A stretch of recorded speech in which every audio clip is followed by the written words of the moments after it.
പലസ്തീന് മാലാഖ 21-കാരിയായ റസ്സൻ അൽ നജ്ജാറിനെ ഇസ്രായേൽ വെടിവെച്ചു കൊന്നു. ഞെട്ടിത്തരിച്ച് ലോകം. ഗാസയിലെ രക്തരൂക്ഷിതമായ പ്രതിഷേധങ്ങൾക്ക് ഏതെങ്കിലും കാലത്ത് അവസാനമുണ്ടാകുമോ എന്നറിയില്ല. പക്ഷെ ലോകമുള്ളിടത്തോളം കാലം പലസ്തീനികൾക്ക് റസ്സൻ അൽ നജ്ജാർ എന്ന സുന്ദരിയായ പെൺകുട്ടിയെ മറക്കാനാകില്ല. പലസ്തീൻ പോരാട്ടത്തിന് തന്നെ തക്ക വാഹകയായി അവൾ മാറിക്കഴിഞ്ഞിരിക്കുന്നു. ഗാസ സ്ട്രിപ്പിൽ കഴിഞ്ഞ ദിവസം നടന്ന ഇസ്രായേൽ വെടിവെപ്പിൽ ദാരുണമായി കൊല്ലപ്പെടുകയായിരുന്നു റസ്സൽ അൽ നജ്ജാർ. നൂറുകണക്കിന് പലസ്തീനികൾക്ക് ഇസ്രായേൽ ആക്രമണത്തിൽ ഗുരുതരമായി പരിക്കേൽക്കുകയും ചെയ്തു. പലസ്തീനികൾക്ക് നയിക്കുന്ന ഗ്രേറ്റ് മാർച്ച് ഓഫ് റിട്ടേൺ പ്രതിഷേധത്തിന് നേർക്കായിരുന്നു ഇസ്രായേലിന്റെ ആക്രമണം. പലസ്തീൻ പോരാളികൾക്ക് ഊർജ്ജമായി പ്രതിഷേധ മുഖങ്ങളിൽ എപ്പോഴും സഹായസ്ഥവുമായി ഉണ്ടായിരുന്നവളായിരുന്നു റസ്സാൻ.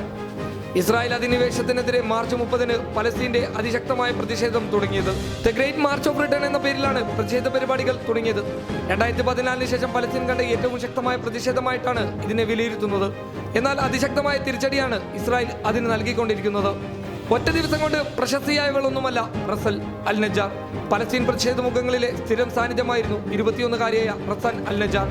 ലോക പ്രശസ്ത ഫോട്ടോഗ്രാഫർമാർ റസ്സന്റെ മുഖം പലതവണ ഗാസയിലെ പോർമുഖങ്ങളിൽ നിന്ന് പകർത്തിയിട്ടുണ്ട്.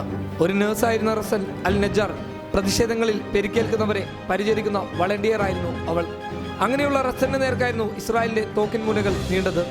റസ്സന്റെ മരണം പലസ്തീനിൽ വലിയ പ്രതിഷേധങ്ങൾക്ക് വഴിവെക്കുന്നുണ്ട്.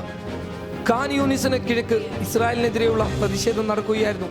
ഇസ്രായേൽ സേനയുടെ വെടിവെപ്പും തുടരുന്നുണ്ടായിരുന്നു. പരിക്കേറ്റ ഒരു പലസ്തീൻ പോരാളിയെ പരിചരിക്കുന്നതിനിടെയായിരുന്നു നജ്ജറിന് നേർക്ക് വെടിയുണ്ട പാഞ്ഞെത്തിയത്.